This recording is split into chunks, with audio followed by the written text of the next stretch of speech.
അസ്സലാമു അലൈക്കും. എല്ലാ മുസ്ലിങ്ങളും തീവ്രവാദികളല്ലെങ്കിലും എല്ലാ തീവ്രവാദികളും മുസ്ലിങ്ങളാണെന്ന വാദം മാധ്യമങ്ങളിലൂടെ നാം കേൾക്കാറുണ്ട്.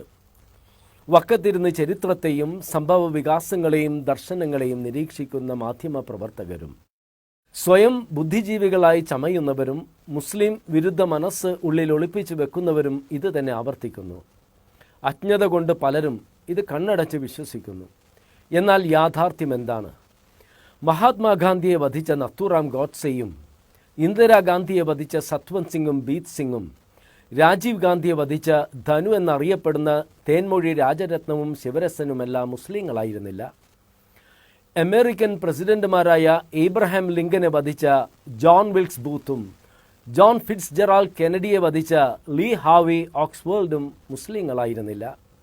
കറുത്തവരുടെ അവകാശങ്ങൾക്ക് വേണ്ടി പോരാടിയിരുന്ന മാർട്ടിൻ ലൂതർ കിങ് ജൂനിയറെ വധിച്ച ജെയിംസ് ഏൾ റേയും ഓസ്ട്രിയൻ കിരീടാവകാശിയായിരുന്ന ആർച്ച് ഡ്യൂക്ക് ഫ്രാൻസ് ഫെർഡിനാൻഡിനെയും ഭാര്യ സോഫിയയും വധിച്ച് ഒന്നാം ലോക മഹായുദ്ധത്തിന് തുടക്കം കുറിച്ച ഗബ്രിനോവിക് പ്രിൻസിപ്പും മുസ്ലിങ്ങളായിരുന്നില്ല. ലക്ഷക്കണക്കിന് നിരപരാധികളെ ക്രൂരമായി വധിക്കാൻ നേതൃത്വം കൊടുത്ത നാട്സി നേതാവ് എയ്ഡോൾഫ് ഹിറ്റ്ലറും ഇറ്റാലിയൻ ഫാസിസ്റ്റ് പാർട്ടിയുടെ നേതാവായ മുസ്സലീനിയും മുസ്ലിങ്ങളായിരുന്നില്ല. തങ്ങളെ ആക്രമിക്കാൻ ധൈര്യം കാണിച്ച രാജ്യത്തെ പാഠം പഠിപ്പിക്കാനായി മാത്രം ഹിറോഷിമയിലും നാഗസാക്കിയിലും ആറ്റം ബോംബുകളിട്ട് 1,66,000 നിരപരാധികളെ ക്രൂരമായി കൊന്നൊടുക്കാനും പിറക്കാനിരിക്കുന്ന തലമുറകൾക്ക് നാശം വരുത്താനും ആജ്ഞ നൽകിയ അമേരിക്കൻ പ്രസിഡന്റ് ട്രൂമനും ആണവ ബോംബുകളിട്ട പൈലറ്റുമാരായ പോൾ ടിബറ്റ്സും ചാർലി സ്വീനിയും മുസ്ലിങ്ങളായിരുന്നില്ല.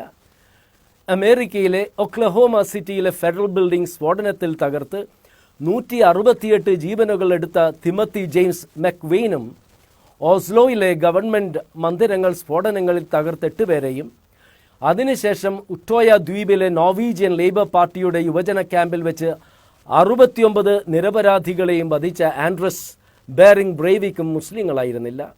ഇത്തരത്തിലുള്ള ആയിരക്കണക്കിന് ഭീകര അക്രമങ്ങൾക്ക് പിന്നിൽ മുസ്ലിങ്ങളായിരുന്നില്ല.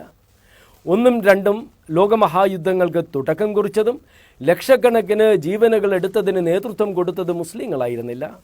ഭാരതം ഉൾപ്പെടെ ഒട്ടനവധി രാജ്യങ്ങളുടെ സമ്പത്ത് കൊള്ളയടിക്കാനായി നൂറ്റാണ്ടുകളോളം ഈ രാജ്യങ്ങളെ ആക്രമിച്ച് നൂറുകണക്കിന് യുദ്ധങ്ങൾ നടത്തി കോടിക്കണക്കിന് ആളുകളെ കൊന്നൊടുക്കിയ ബ്രിട്ടനും ഫ്രാൻസും പോർച്ചുഗലും സ്പെയിനും ഡെൻമാർക്കുമെല്ലാം ഭരിച്ചിരുന്നത് മുസ്ലിങ്ങളായിരുന്നില്ല. ഡൽഹി ഗുജറാത്ത് കലാപങ്ങൾക്ക് നേതൃത്വം കൊടുക്കുകയും 6000-ഓളം നിരപരാധികളെ കൊന്നൊടുക്കാൻ സാഹചര്യം ഒരുക്കിയവർ മുസ്ലിങ്ങളായിരുന്നില്ല.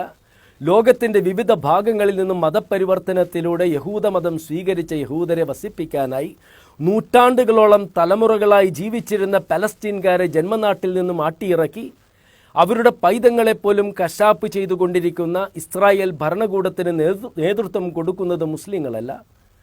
2013 കാര്യമെടുക്കാം. യൂറോപ്പിൽ ഈ കാലഘട്ടത്തിൽ 152 ഭീകരാക്രമങ്ങളുണ്ടായി. അതിൽ 2 മാത്രമാണ് മതവുമായി ബന്ധപ്പെട്ടത്. US സ്റ്റേറ്റ് ഡിപ്പാർട്ട്മെൻറ്റ് റിപ്പോർട്ട് പ്രകാരം ഇസ്രായേൽ കുടിയേറ്റക്കാർ പലസ്തീൻ പൗരന്മാർക്കെതിരെ 399 അക്രമങ്ങളാണ് നടത്തിയത്. ബർമയിലും ശ്രീലങ്കയിലും നൂറുകണക്കിന് മുസ്ലിങ്ങളെയാണ് ബുദ്ധസന്യാസിമാരുടെ നേതൃത്വത്തിൽ കൊന്നൊടുക്കിക്കൊണ്ടിരിക്കുന്നത്. സെപ്റ്റംബർ 11 അക്രമത്തിന് ശേഷം 2014 വരെ അമേരിക്കയിലെ മുസ്ലിം പേരുള്ള ഭീകരർ 37 അമേരിക്കക്കാരെ വധിച്ചപ്പോൾ ഈ കാലയളവിൽ 1,90,000 അമേരിക്കക്കാരാണ് കുട്ടികൾ ഉൾപ്പെടെയുള്ളവർ നടത്തിയ വിവിധ അക്രമങ്ങളിൽ വധിക്കപ്പെട്ടത്. എന്നിട്ടും മാധ്യമങ്ങൾ പ്രഖ്യാപിക്കുന്നു എല്ലാ ഭീകരരും മുസ്ലിങ്ങളാണെന്ന്.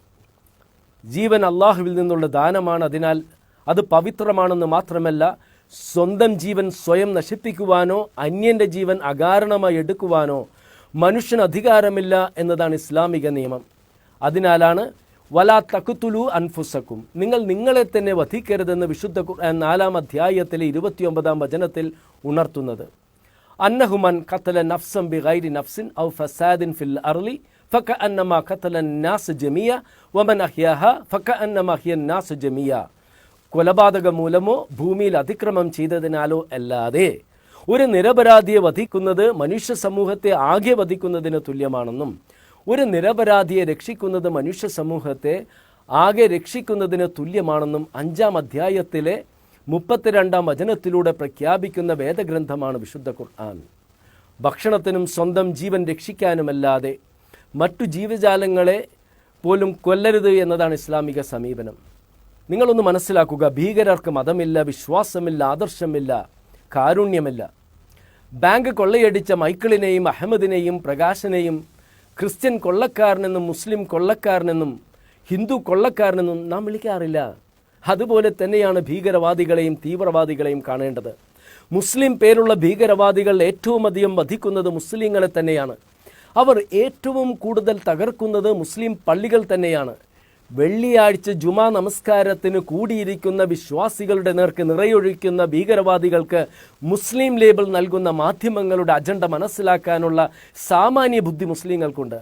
ഇത്തരം നുണപ്രചരണങ്ങൾ നടത്തുന്ന മാധ്യമ പ്രവർത്തകർ ഒന്ന് മനസ്സിലാക്കുക. തുറന്ന വിശകലനം നിങ്ങൾ ചെയ്താൽ വിവിധ രാജ്യങ്ങളിൽ നിന്നും വിവിധ സാഹചര്യങ്ങളിൽ ജീവിച്ച് വിവിധ മതവിശ്വാസങ്ങൾ പുലർത്തുന്ന എത്രയോ ആളുകൾ ഇസ്ലാമിനെ കുറിച്ച് പഠിച്ച് ഇസ്ലാം സ്വീകരിക്കുന്നത് എന്തുകൊണ്ടാണെന്ന് നിങ്ങൾക്ക് മനസ്സിലാക്കാം. എത്ര നുണപ്രചരണങ്ങൾ നിങ്ങൾ നടത്തിയാലും പ്രപഞ്ചനാഥനായ സ്രഷ്ടാവിൽ നിന്നുള്ള ഈ ദൈവിക ദർശനത്തെ തകർക്കാൻ നിങ്ങൾക്കാവില്ല, ആർക്കും സാധിക്കില്ല. ഈ സത്യം മുസ്ലിങ്ങൾക്കറിയാവുന്നതിനാലാണ് നിങ്ങളുടെ നുണപ്രചരണങ്ങൾക്ക് യാതൊരു വിലയും അള്ളാഹുവിൻ്റെ മതം പഠിച്ചിട്ടുള്ള മുസ്ലിങ്ങൾ നൽകാത്തത്. അസ്സലാമു അലൈക്കും.